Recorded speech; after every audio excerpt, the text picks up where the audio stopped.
Amis ludomaniaques, bonjour et bienvenue dans cette nouvelle règle en vidéo. Aujourd'hui, Conspiracy Abyss Universe, un jeu de Bruno Catala et Charles Chevalier, avec des illustrations de Pascal Kido, édité par Bombix, pour 2 à 4 joueurs de 8 ans et plus et des parties de 30 minutes environ. Alors, dans ce jeu, vous allez être siégé à l'Assemblée océanique du Sénat, et vous allez essayer d'y être le plus influent possible en recrutant les seigneurs les plus avantageux pour votre chambre sénatoriale. Alors pour ceux qui ne sont pas encore familiers avec l'univers d'Abyss, voilà les différents types de seigneurs.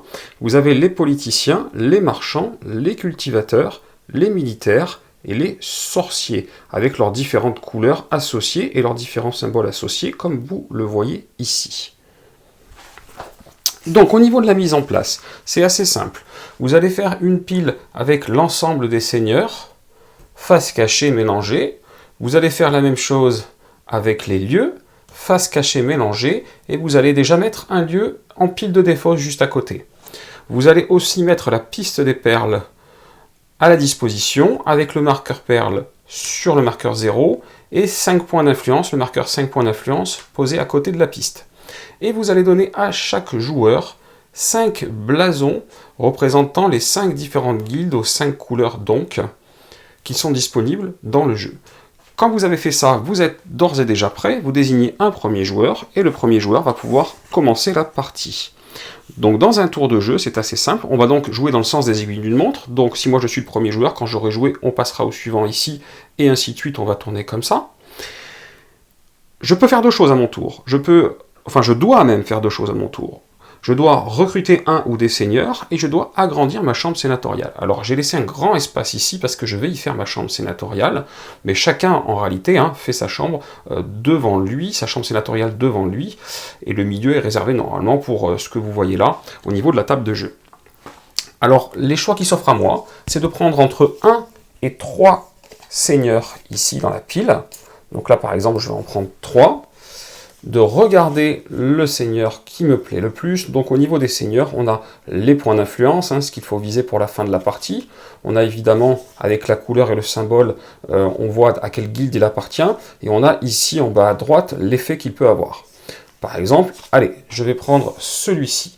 Quand on place un seigneur, si c'est la première fois qu'on place un seigneur de cette guilde, de cette couleur, on va chercher le blason qui correspond et on va le mettre dessus. Les autres seigneurs vont partir en défausse, ceux que je n'ai pas choisis car je ne peux en choisir qu'un.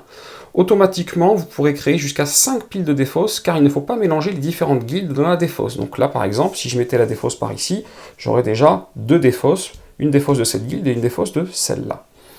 Ça va être au joueur suivant. Le joueur suivant, lui, il aura le choix entre prendre 1 à 3 seigneurs ici ou prendre une pile complète de seigneurs dans la défausse. Donc là, par exemple, ça ne l'intéresse pas. Il en prend 3. Très bien, celui-là l'intéresse, il va le jouer, donc là je le joue chez moi parce que c'est plus simple pour vous montrer. Donc celui-là, je mets un blason dessus puisque c'est une nouvelle couleur. Et là, dans la défausse, voilà. Et on va jouer comme ça, au fur et à mesure. Donc par exemple, au prochain coup, si ça n'a pas été pris, je pourrais être intéressé et prendre les deux là dans la défausse. Et les jouer dans l'ordre que je veux, c'est moi qui choisis, dans ma chambre sénatoriale. Et donc le concept du jeu, c'est qu'on va jouer comme ça, les uns après les autres, en rajoutant au fur et à mesure des seigneurs, et à l'arrivée, votre chambre sénatoriale, elle doit ressembler à ce que je vais vous montrer là. C'est-à-dire qu'il faudra que vous ayez 15 seigneurs en tout dans votre chambre.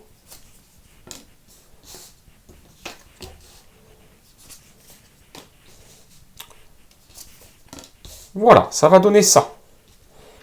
Quand un joueur arrivera à son 15e seigneur, vous avez vu comment je les ai posés, on les pose toujours de gauche à droite et de haut en bas. Donc on pose d'abord là, après on revient et on continue et on pose dans ce sens-là. Quand on en pose plusieurs, comme je vous ai montré, on les pose comme ça nous arrange, dans l'ordre qu'on veut.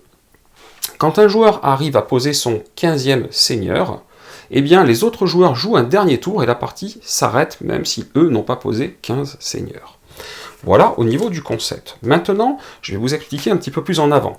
Donc je vous avais dit qu'on posait des blasons comme ça à chaque fois qu'on avait une nouvelle couleur et qu'après on pourrait être amené à déplacer les blasons. En fait c'est simple. Là j'ai 3 points d'influence sur ce rouge. Si jamais je pose un rouge qui a plus de points d'influence par la suite, et là c'est le cas ici avec le 6, eh bien je déplace le blason sur celui-ci. Dès que j'ai une nouvelle couleur, je fais rentrer les blasons en jeu, je vérifie s'il n'y a pas plus gros derrière. Là, je fais rentrer le blason en jeu de celui-ci. Évidemment, pour l'instant, j'en suis que là. Plus tard, je continue de jouer. J'arrive à poser celui-ci. C'est un 4, celui-là était un 1. Le blason se déplace. Là, je fais rentrer du bleu en jeu. Je mets le blason dessus. Et ainsi de suite. Donc, on surveille comme ça, au fur et à mesure. Et vous voyez qu'au maximum, vous aurez placé vos 5 blasons sur un seul personnage, évidemment, celui qui a le plus de points d'influence de cette guilde. Ça, c'est la première chose qu'il faut vérifier en permanence quand on joue. La deuxième chose, c'est les effets. Alors, il y a différents effets. Les premiers effets que vous pouvez avoir, eh bien, c'est d'avoir des perles comme ça, 1 ou 2 perles sur votre seigneur. Si c'est le cas, eh bien, vous regardez ici la piste des perles. C'est une piste des perles commune à tous les joueurs. Dès qu'un joueur gagne les premières perles du jeu, par exemple si moi je suis le premier là, eh bien il se met sur le nombre de perles, là 2, et il récupère les 5 points d'influence pour lui, en tout cas momentanément. À tout moment, quand un joueur pose des perles, il regarde sur cette piste de perles s'il en a autant ou plus. Si c'est le cas et qu'il en a autant ou plus, il récupère les points d'influence, les 5 points d'influence au joueur qu'il avait précédemment, et il le prend pour lui. Plus tard dans la partie, moi je vais être amené à reposer des perles, et peut-être que en reposant ces perles, évidemment on actualise toujours la piste pour tout le monde, pour savoir lequel des joueurs en a le maximum. Et bien si j'arrive là par exemple à 6, peut-être que c'est moi qui aurais égalisé ou dépassé le maximum, et je récupérerai ces points d'influence. Et donc ça va être une course comme ça pendant toute la partie. Ce tableau-là sert à indiquer le joueur qui en a le plus, combien il en a, pour qu'on puisse se repérer, et il est recto verso. Donc ça peut monter jusqu'à pas mal de perles éventuellement pour la course aux perles. La deuxième chose qu'on peut faire, c'est construire des lieux qui vont donner aussi des points d'influence. Et pour ça, il vous faudra des clés. Alors il y a 2 types de clés, ce type-là, les dorés, et ce type-là, les argentés, on va dire à peu près. Le concept, c'est qu'il faut que j'enchaîne dans ma chambre sénatoriale 2 seigneurs avec le même type de clé pour avoir droit à un lieu. Par exemple, là j'en ai une dorée, je continue, là j'en ai une argentée, donc c'est pas la même. Là j'en ai une dorée, c'est toujours pas la même. Là j'en ai une argentée, il n'y a pas d'enchaînement. Là j'en ai une argentée, ouf, enfin un enchaînement. Donc là je suis allé très loin dans le concept au passage. Donc normalement il faut vous organiser mieux que ça, il faut essayer de les faire correspondre. Vous pouvez piocher soit dans la défausse tous les lieux qu'il y a et prendre celui que vous voulez, ou soit dans la pioche entre 1 et 3 lieux. Vous regardez les lieux qui vous intéressent. Quand vous avez trouvé le lieu qui vous intéresse, vous le mettez sur le seigneur qui vous a permis d'obtenir ce lieu, et les autres, vous les rendez face visible dans la défausse pour que ce soit du choix éventuellement pour les prochains joueurs. Alors il faut savoir que dès que vous avez posé un lieu, les clés qui sont précédemment sont inactives. Donc vous recommencez à 0 le compte pour essayer d'avoir 2 clés qui se suivent. Donc là, dans ce cas-là, ma pyramide est très mal faite, puisque j'avais un coup l'un, un coup l'autre, donc c'était pas bon du tout ce que j'ai fait là. Mais bon, c'est un exemple, c'était au hasard, puisque j'ai pris les cartes qui venaient. Il va falloir essayer de faire ça le mieux possible, parce que les lieux vous rapportent des points, et que c'est aussi le cœur du jeu, c'est une bonne partie des points sont aussi les lieux. Autre chose, les autres pouvoirs qu'ont les seigneurs, eh bien les seigneurs qui ont 6 ont ce petit icône-là, qui veut dire que quand vous les posez, eh bien vous allez automatiquement devoir prendre le premier seigneur de la pioche et le rajouter dans la défausse. Donc offrir des possibilités supplémentaires à vos adversaires. Inversement, quand vous avez un seigneur à 0, oui, j'en ai un ici, eh bien vous allez pouvoir réorganiser votre chambre sénatoriale, si vous le désirez, en inversant 2 seigneurs qui sont présents ici. Attention, vous ne pouvez jamais déplacer des seigneurs qui ont des clés. Les autres seigneurs, pas de souci.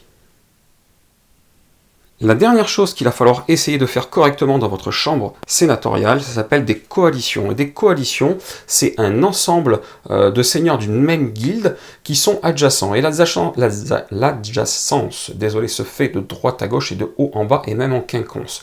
Donc on regarde le groupe qui est le plus grand. Donc là, j'ai 2 jaunes, c'est pas terrible, j'ai 2 violets, c'est pas terrible. Les rouges, par contre, 1, 2, 3, 4, 5, 6, 7. Bon, si vous arrivez à faire ça, vous avez fait une très très bonne partie. À ce niveau-là, en tout cas, voilà, ça sera cette plus grande coalition-là qui sera scorée à la fin de la partie. Donc c'est pas la peine d'essayer de faire plusieurs coalitions de 4 par exemple, de toute façon, c'est uniquement la plus grande coalition que l'on score, et j'imagine que s'il y a la plus grande coalition est égalité avec une autre, eh bien ça ne changera rien, vous verrez dans le calcul, donc ça sera peu importe. C'est pour ça qu'il faut vraiment essayer de s'axer sur une, si on le peut, et ne pas trop se diviser au niveau des coalitions. Voilà ce qu'il y a à savoir pour le jeu. Maintenant, je vais vous expliquer un petit peu l'intérêt d'avoir fait tout ça et comment on gagne tous ces points d'influence qui vont, je l'espère pour vous, vous faire gagner la partie. Donc quand, je vous l'ai dit, un joueur pose son 15e seigneur, les autres joueurs jouent une dernière fois et la partie s'arrête. À partir de là, on va calculer différentes choses. On va calculer la somme des points d'influence qui est indiquée sur les seigneurs qui ont un blason. Donc 5 seigneurs au maximum, pas plus. On va calculer les points d'influence qui sont sur vos lieux. Donc ça dépend si vous avez réussi à poser des lieux. On va regarder chacun de vos lieux et ça va vous faire des points d'influence. On va regarder la plus grande coalition.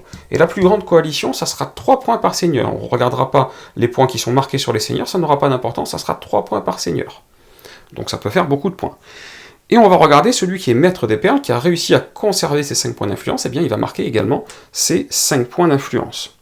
À partir de là, ça sera le plus au score qui va tout simplement gagner la partie, et en cas d'égalité, ça sera celui qui a le plus de perles qui va l'emporter. Il faut savoir que sur les lieux, vous avez un certain nombre de points d'influence. Vous pouvez avoir des points d'influence directement, vous pouvez avoir des points d'influence et des perles qui vont vous permettre de participer encore à cela. Vous pouvez avoir des points d'influence en fonction de vos seigneurs avec des clés. Vous pouvez avoir des points d'influence en fonction du nombre de perles que vous avez, en fonction du nombre de lieux que vous avez. Vous pouvez avoir des points d'influence pour votre meilleur seigneur d'une guilde, ou pour l'ensemble des seigneurs d'une certaine guilde, ou alors des effets aussi immédiats, ou pour toute la partie. Voilà grosso modo ce que font les lieux du jeu.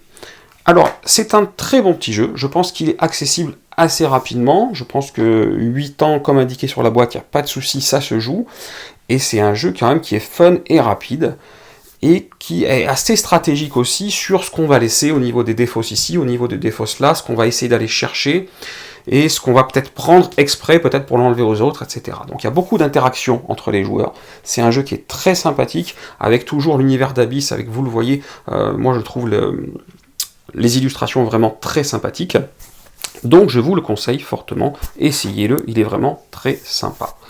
Voilà, si cette vidéo vous a plu, n'hésitez pas, mettez un petit pouce vers le haut, ça fait toujours plaisir. Également, si ce n'est pas déjà fait, abonnez-vous en cliquant en bas à gauche pour rester connecté à Ludomaniac et à l'actualité ludique. Et chers amis, je vous dis à très bientôt pour une prochaine vidéo.